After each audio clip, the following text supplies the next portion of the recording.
नमस्कार दोस्तों, राधे राधे, जय श्री कृष्णा। आप सभी भक्तजनों का हार्दिक अभिनंदन करती हूँ अपने YouTube चैनल पर।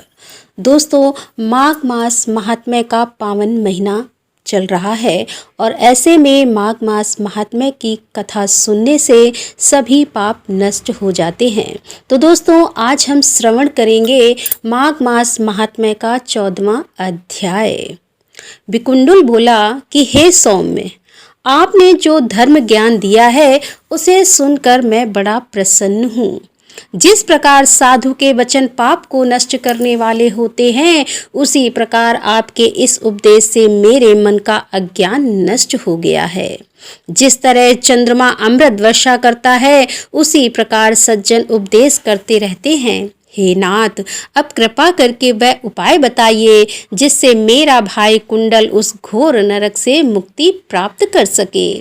तब भगवान दत्तात्रेय जी बोले कि हे राजन, वह देवदूत बड़ा दयालु था। उस वैश्य पुत्र के उन वचनों को सुनकर उसने एक एक क्षण तक अपनी दिव्य दृष्टि से ध्यान किया और फिर कहा कि हे वैश्य पुत्र, यदि तुम वास्तव में अपने भाई से स्नेह करके उसे नरक यातना से मुक्त करना चाहते हो तो तुम अपने 8 जन्म का पुण्य उसे दे डालो। तब विकुंडल ने पूछा, वह पुण्य क्या था? पूरे वृतांत को विस्तार से कहो।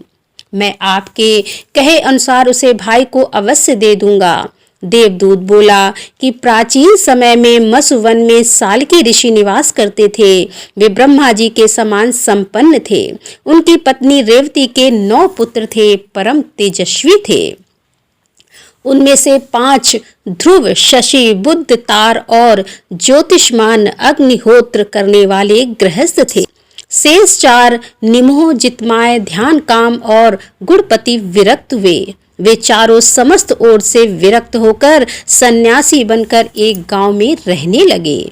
वे सदैव भगवान विष्णु के चरण कमलों का ध्यान करते हुए भोजन, शयन, निद्रा, वस्त्र आदि सभी को त्याग करते हुए जीवन व्यतीत करने लगे। उन्होंने सब कर्म त्याग दिए, चराचर का विष्णुमय देखते रहते। उस समय तुम मत्स्य देश के रहने वाले गृहस्थ ब्राह्मण थे। विचरण करते हुए वे योगी दोपहर को तुम्हारे घर आ पहुँचे और उनके स्वरूप को जान तुमने उन्हें दंडवत प्रणाम किया और चरण स्पर्श करते हुए मधुर वचनों में कहा कि हे भगवान विष्णु की कृपा से मेरा जीवन सफल हो गया, जो आपके मुझे दर्शन प्राप्त हुए। तब तुमने स्नेह के वशीभूत होकर उनके चरण धोए और चरणामृत पान किया। उन सन्यासियों के चरणामृत के प्रभाव से तुम्हारे 7 जन्म के पाप एकदम नष्ट हो गए।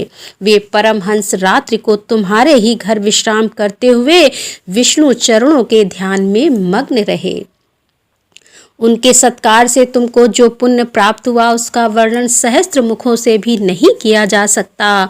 भूतों से प्राणी, प्राणियों से बुद्धिमान, उनसे मनुष्य और मनुष्यों में ब्राह्मण श्रेष्ठ है।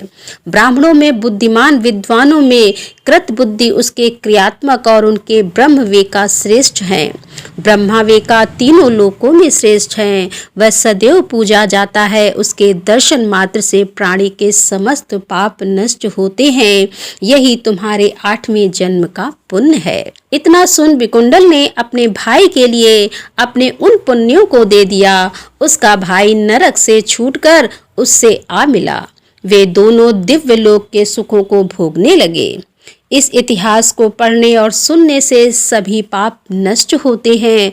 तो बोलो, प्रेम से बोलो विष्णु भगवान की जय। तो दोस्तों, यहाँ पर माघ मास महात्म्य का 14वें अध्याय का समापन करते हुए इसके आगे की कथा लेकर हम आपके सामने फिर उपस्थित होंगे।